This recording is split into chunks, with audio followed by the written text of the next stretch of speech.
right on. But right on. So, episode 252. And as of right now, 251 hasn't gone out yet, but hey.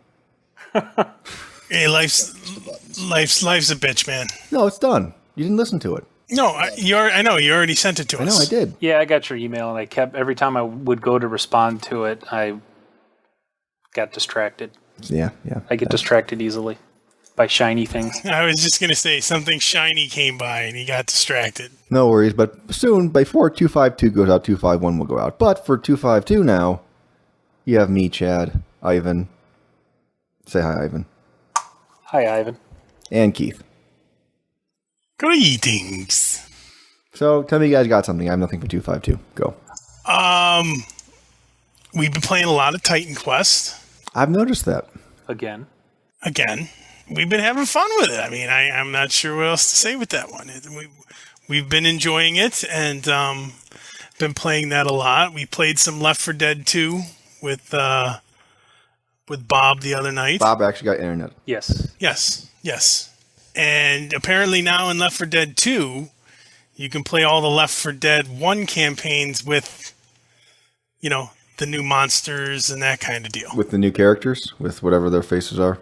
Well, no, it's all still the old characters, but you can use new weapons and that kind of stuff. Yeah, it has the new special zombies on the old map with the old characters. That's a good way to describe it, yes.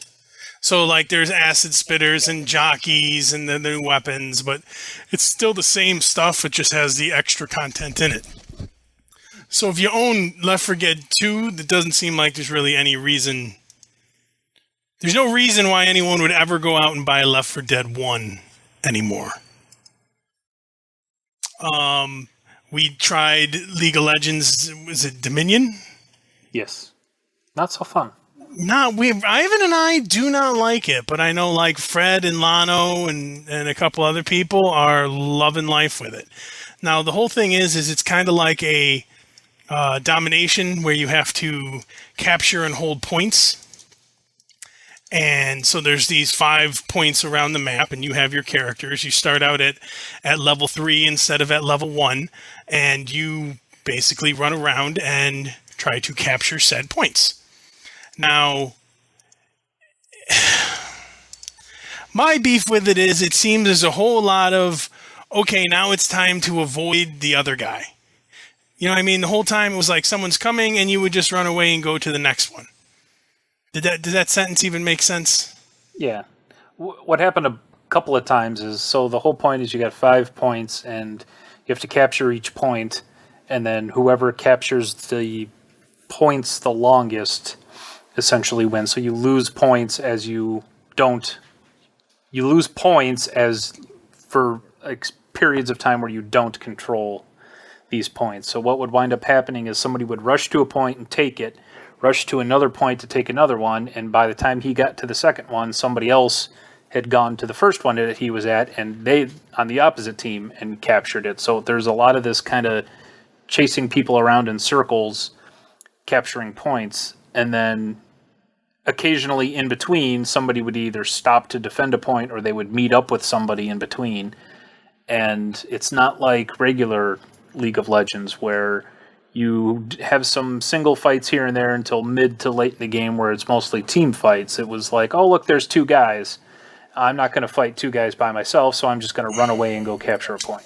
Yeah, the only time there was really fighting is when you just got ran down and couldn't run. And then you didn't have any shot of winning. It just simply became, how long can I hold out kind of a deal. Like I said, it didn't tickle my fancy in any way, shape, or form. Also, it was still, I don't know if it's official or if it's still considered beta, but it is still, the servers were all nice and laggy and overwhelmed and, that kind of stuff. Yeah, it's not officially out yet. They were just allowing people to play for a certain period from 9 till midnight or something like that. Is it still only 5-on-5 even in domination? It's 5-on-5. We were actually doing 4-on-4. I did play a couple games of 5-on-5 though, just to Because I said, let me give it a fair shake, and because maybe it's just that since there was only 3 of us, people really couldn't cover the points as much. But with the 5-on-5, there's still... It's still this kind of the same deal. If 5-on-5 doesn't sound like enough for 5 points, it's actually you need like 10-on-10, like a lot more people to have it be interesting. Well, that's the thing. It's still the same dynamic as it was on the 3 and 4s, because you go take a point, or you and someone go take a point. If one of the enemies shows up, he sees 2 people and promptly runs away. Because all you have to do to break them from taking the point is just hit them. So as long as the odds are even, you can realistically hold a point indefinitely. As long as the odds are even. Yes. But you can realistically hold a point indefinitely, because all you have to do is hit them, and that will break their getting of the tower, I guess you could say. You have to channel. So you walk up to a point and you click on it. And as long as you're clicking on it, the tower won't attack you. And essentially what you do is you channel this beam from you to the tower. And as long as that beam stays intact, you'll eventually take the tower. Now, if somebody comes along and interrupts that beam all they have to do is hit you once, either with an auto attack or any kind of special attack, it breaks that channeling, and then you are then vulnerable to, you're always vulnerable to other people, but you're vulnerable to that person who did that, and then the tower starts shooting you too, because the only way for the tower to not shoot you is for you to channel taking that tower. So, like Keith said, all you got to do is like hide in a bush or something. I was playing Kog'Maw at one point, and somebody would come up, start channeling, and I would just shoot my artillery thing at them. Didn't even have to move, and it would instantly interrupt them from doing it, and then the tower would start shooting them, unless they started channeling again, which what a lot of people do. So they channel, they get interrupted, they don't see anybody, so they start channeling again, and then you interrupt them again.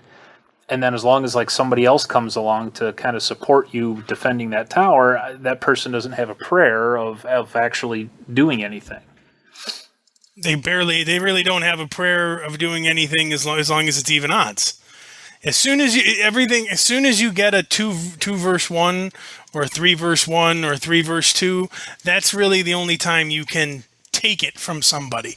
But most people just avoid those confrontations and simply run away to a different area. They just go to some place where there isn't 2 or 3 people. Exactly, because it's why should I bother sitting here trying to fight 2 people when I can just run over to this other one where there's nobody and take that point instead. I commend them for finally having a different version of the game and all that stuff. I'm not trying to sound like a bitter negative person. I do give them credit for it.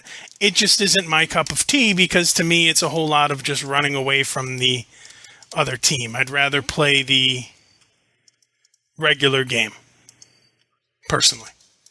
Yeah, I didn't enjoy it. It was too much running around, just because the point isn't to get kills and to destroy a nexus or anything, It's to capture these points, and so you're just running around in circles capturing points. Now, the only good part is that the games are super quick. Yeah, a long game is like 25-30 minutes. Is a long game. And you get your gold. So in the regular game, your gold increases by like a couple gold per second. This you get like something ridiculous, like 5 or 10 gold per second. So you're constantly getting just tons of money. So you get your builds up a lot quicker. And obviously that's what makes the games quicker, because, after 15 minutes, you've got your full build already. There are items that they added that are for domination only, or dominion only, that you can't have in the regular game. Yeah, you can see them in the regular game, but they're like marked dominion only. And some of them have cool abilities in that. I mean, it adds a different dynamic, because you can't... Well, I suppose you can, but it probably isn't the most beneficial to simply build your character for Dominion the way that you normally would build them for regular PvP. But, not my fancy. just I know Lana is loving it upside, this way and that, but meh, a whole lot of meh. And I did get an Xbox. I have an Xbox again. But from what I've heard, like, the games that I wanted to go get, I was debating Gears of War and that. From the sounds of it, I really don't want to play Gears of War. Why don't you want to play Gears of War? Shouldn't you want to play Gears of War? Microsoft wants you to play Gears of War, so you should play Gears of War. Well, they may want me to, but from the sounds of it, they didn't do a great job with it. Here's what I mean. From what people are basically saying is there's a whole lot of just running around between different spaces and like trying to, have a story in that. Because, Gears is all about the story. Yeah. Apparently there is in this one. I enjoyed the story in the first two, but I enjoyed the fact that you just go around killing things nonstop more than the story. And if you're kind of taking away the whole thing of killing things nonstop, what's the point? There's no need for me to go out and spend $60 on a game that, the people who enjoy games the way I enjoy games are telling me it's not that great. I can wait until I don't need it. How's that? So Gears ain't that great? Well, I don't know. I didn't play it. I didn't play it. I didn't play it. It's just from the sounds of it. It isn't your cup of tea. Yes. Isn't what you want. Yes, I want more nonstop action. And are you still planning on getting Madden one day? One day. I'll probably, ask for it for Christmas to get my Browns cover. That's what it took for me to get a new Madden, was to get a Browns guy on the cover. But I'll probably pick up NCAA before I pick up Maddens, to be perfectly honest. And so really, besides Madden and the Gears and the NCAA, what else on Xbox are you even looking forward to? Batman. Arkham. Batman, Gotham, Arkham City, Gotham World, whatever the hell it's called. Batman. Spider-Man. The first, I still have the first one, and I still pop it in just to be Batman and go beat the hell out of people. When I have an Xbox that works. It's still fun to me, and I see no reason why the Arkham City will not be fun at all. I am very much looking forward to that. And Sue is chomping at the bit for the next Elder Scrolls, Skyrim. And Ivan, you still looking for Skyrim or no? Well, I'm looking forward to it too. Don't get me wrong, but I know you are. She's really looking forward to it. But we have Ivan here with his thousands of hours of playtime. Yeah, 250, I think, was the last count in Oblivion. I think Sue's got you beat. She might. Well, I quit playing it too, don't forget. But that's what Sue said. She goes, maybe you should get it for that computer too. That way I can keep playing. That's actually... so I'm actually kind of excited for it. I plan on getting it unless... when's BlizzCon? Is that done already? No. I don't think it is. No, BlizzCon. So BlizzCon coming up this year, there's probably a good chance that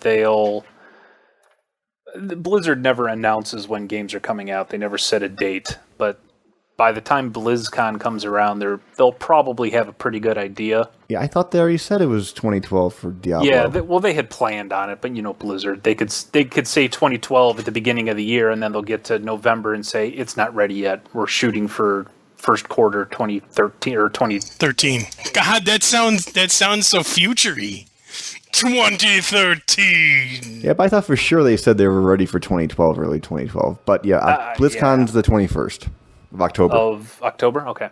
So those are the two games that I'm looking towards the most is Skyrim and Diablo 3. Now I do know that Chris got into the beta, and he did. I found out that he wasn't selected normally. Of course he wasn't. Yeah, he's got some inside buddies that got him in, which there's nothing wrong with that. But I'm sitting here thinking, why? I've known like 4 people who have gotten into betas, just from random beta pool thing, and I'm like, how come I can never get picked?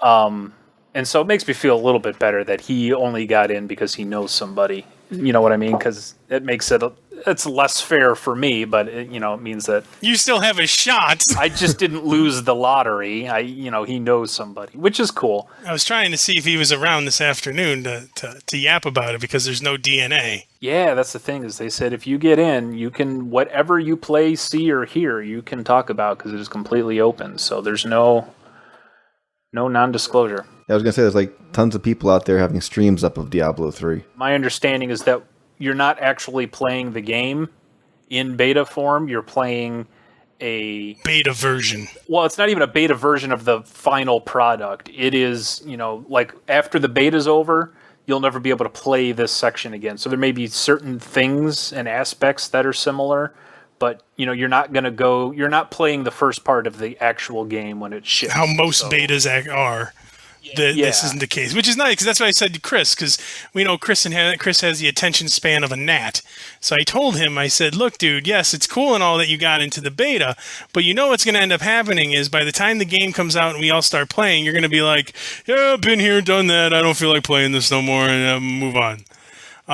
But that's when he said, no, this isn't the actual game. This is its own little beta world. So...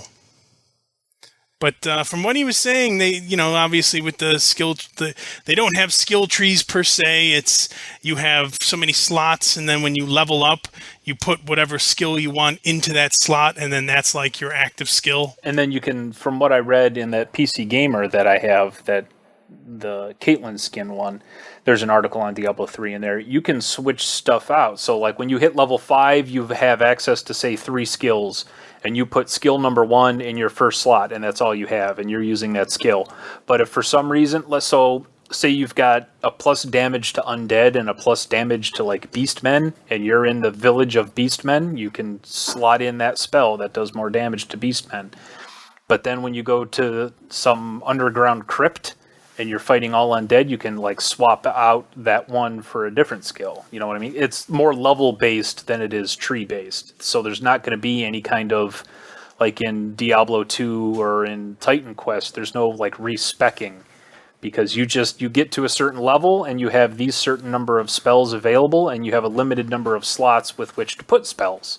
But it sounded like you can swap in and out whenever you want. But you have enhancements that you can put onto the skill, per se. Right. That's what differentiates you from every other barbarian or every other wizard or so. So your turn undead spell is the same as everybody else's, but you can enhance with relics or something that spell to like do more damage or do an area effect or something. So even though you're using turn undead, one guy may have like a super AoE turn undead that you cast in an area and it kills all the undead in that area, and somebody else may have like a single target one that just does more damage to one target kind of thing. So and I made that up, but the whole point was that you can enhance the spells that you have. There's no downside. I mean, the point of the respec in Titan Quest was you build for a certain way, and then you're kind of set in that way. You can't easily change something else. I mean, you have to replay the game to change something else.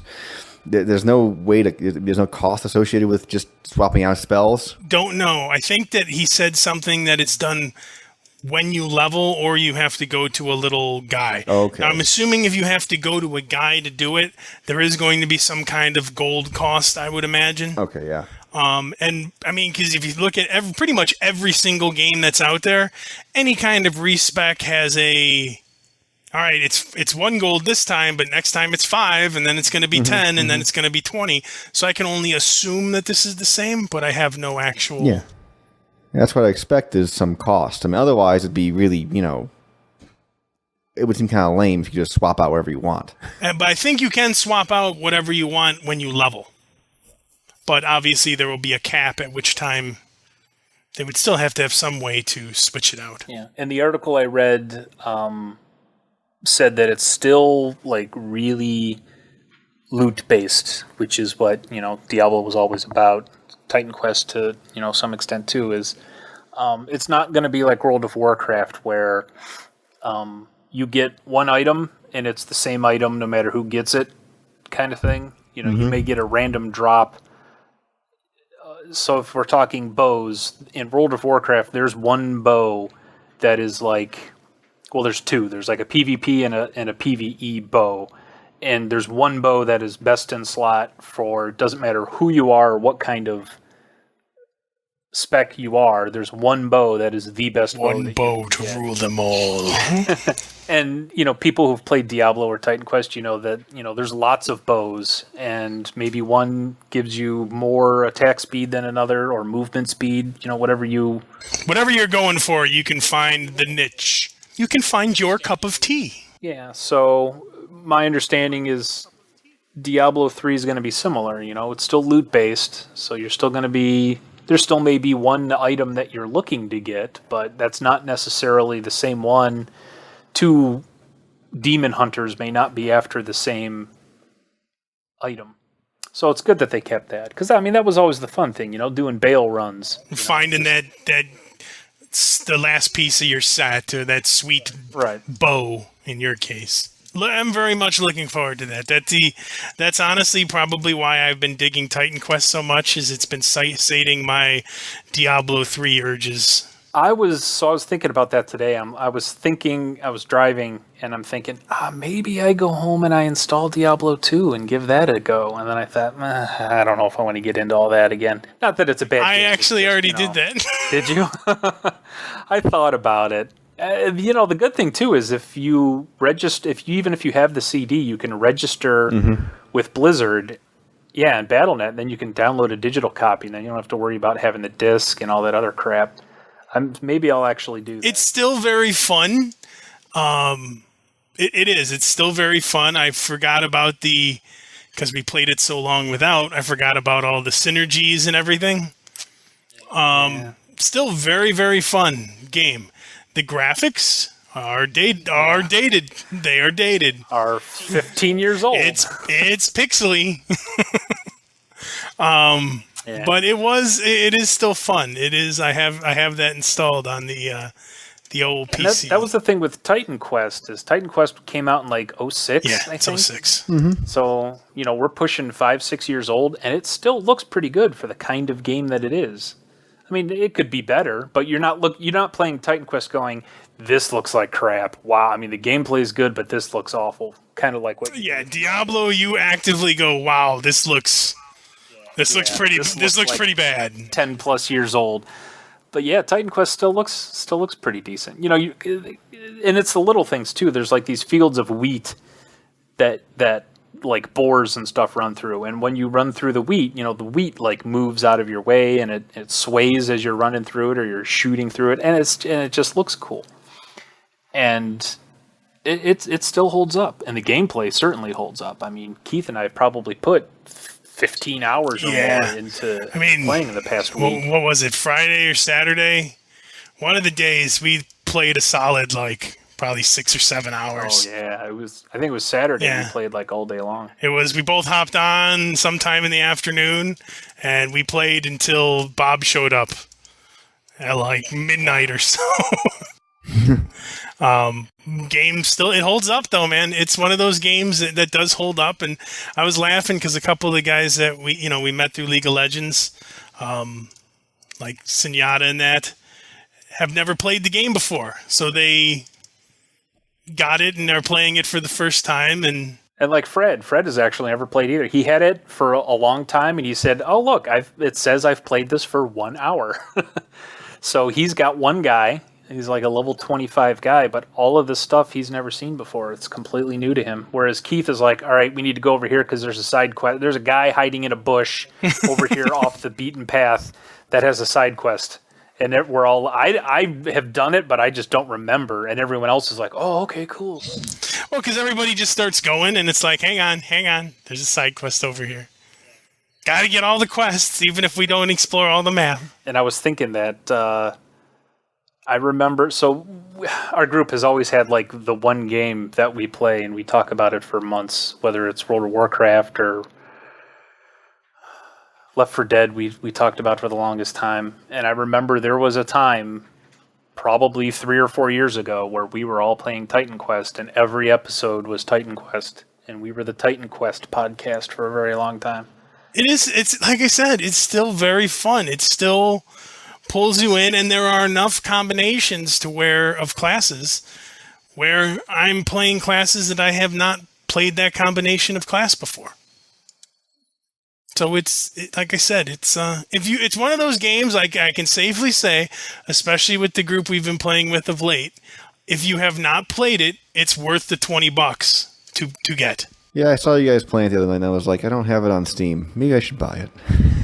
Yeah, I don't have it on Steam. I'm not playing it through Steam. I just installed the discs. So it kind of sucks. You have to have the CD drive or CD in the drive while you play. But Yeah, I don't have it through Steam either. figured it was kind of I've got the discs sitting, and they're on DVDs too. It's not like I got to swap CDs or anything. I thought I've got the DVDs sitting right next to me. It seems a waste of money, even if it's only $10 or $20 for the game, to buy it on Steam just for the convenience. I did the same thing with Raven Shield with Vegas 2. I bought it, I think. But it was on sale cheap on Steam though one time. It was like $2 or $3. Well, I didn't get it through Steam. I got it whenever there was someone that was having a sale, and I got it for like $6 or something. I think you were the one that sent the link out to everyone. I think I did, and I bought that one too for like $2, and then when it was on Steam for like $3, I bought there too. Yeah, just because I wanted the ease of having it. We've been retro gaming. So it started off actually. So we played a lot of League of Legends, and then for whatever reason, I wanted some like single player thing, and by single player I don't even mean like playing League of Legends by myself. I wanted something where it was just me. So I think I started playing Borderlands, and I know Keith and Brian were playing it for a while there too. But so I was playing some Borderlands, and Keith hopped on one day and he's like, "Hey, you playing Borderlands? I'll join you." So we started doing Borderlands, and then we went from Borderlands to Chris was on. We were doing some Chris couldn't get Raven Shield to work, but we started doing some Raven Shield, and then we were doing Titan Quest and Left 4 Dead. So there's like 4 games that are all several years old at least, and we've just been going through and playing again. And Keith put this perfectly, I think last night, or when we were playing with Bob, we were playing Raven Shield, and we used to own at Raven Shield. We would play on realistic difficulty and run around with just pistols and finish the board with like everybody alive. We were playing the other week ago or so or something like that. We were playing on normal difficulty, and we were lucky if we got like 20 kills. Yeah, it took us a long time to get through, I know, Murder Town at least. Yeah, if we were real special ops agents, we would be so rusty and we would be dead. That's what we were doing. We'd be running around, and we'd like, we're thinking like Left 4 Dead or those other games where you know there's no tactics. You run into a room and you just start opening fire.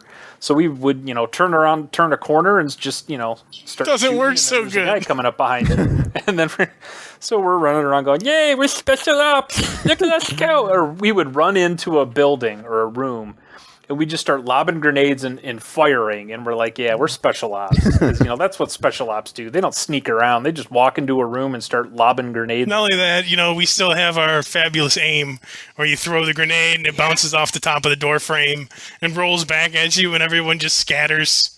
Oh, God, run! Grenade! Or was it Murder Town? No, was it Murder Town? I don't remember. The one where you start off in a room, a 2-level room. Yeah, that's Murder Town. There's a staircase. Is it Murder Town? So yeah, we had a hard time with that one.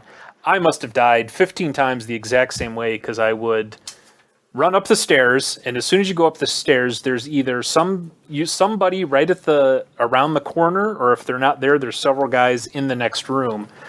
And so I would run up and try and sneak around the corner to shoot the one guy, and I would either miss or he would kill me before I even got the shot off. And Keith was like, "Oh, God, let me go for it. If you just hit the wall here with a grenade, it'll bounce back into the other room, and you'll kill like everybody in there." I was using the power of geometry. Here's me plugging up the stairs, going, "I can handle it," and then I'd die.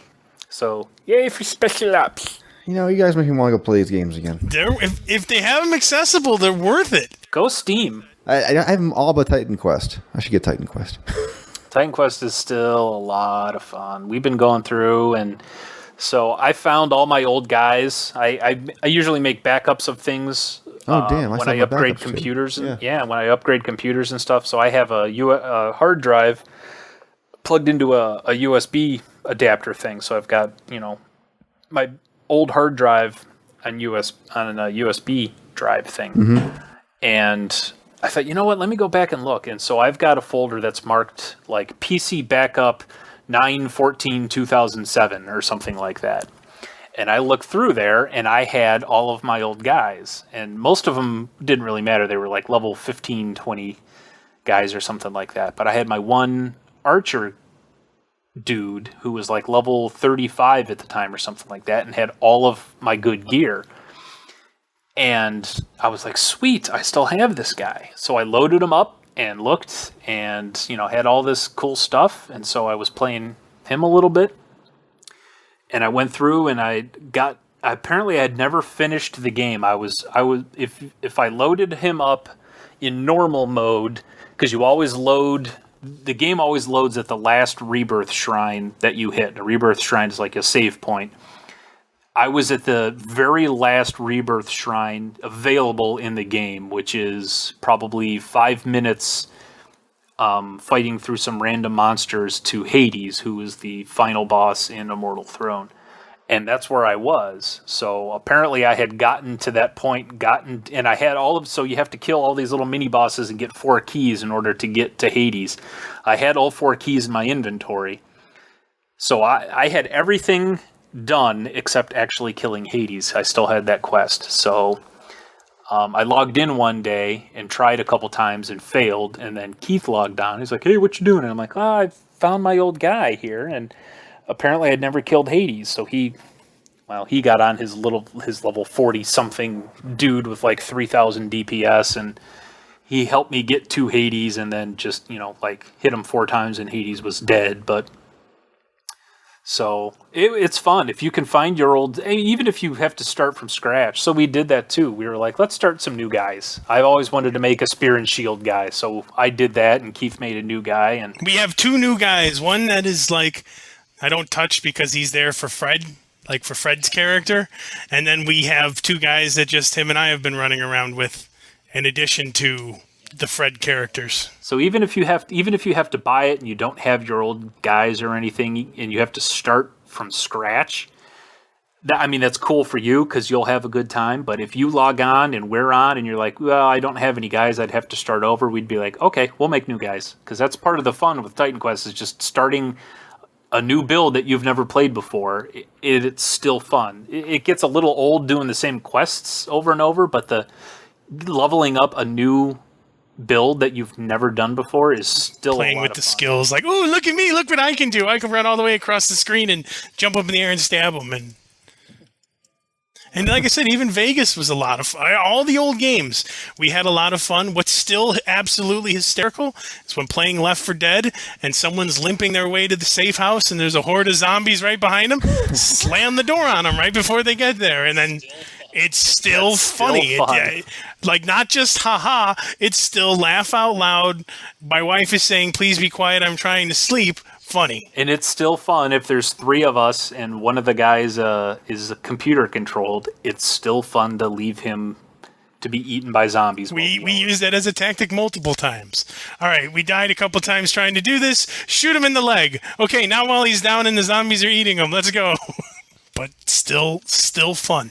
Okay, guys, we're way past time, by the way. So let's call it there for episode 252. Any final closing remarks? I would like to say best of luck to Dave and Doc and Lano. The Sarcastic Gamer Red Show has ended. They have decided not to record any more of the regular Sarcastic Gamer podcasts. They have been good friends of ours since forever. Doc was actually on our show several times before he decided to start his own podcast, so he's been around for years. 168 episodes, I think they ended on. Yeah, something like that. But they're still going to do all their extra life stuff and all their... They're going to do that, and they're all of the other... Blue, brown, pink. They're still doing all those. Whichever ones are still going, they're still doing those. It's just the Red Show is... I don't think pink is around anymore. I think you're right, but... I know Rothbart still does the blue one. Yeah. Okay. So, yep. Anything else? But I think that is all. Okay, push your stop buttons.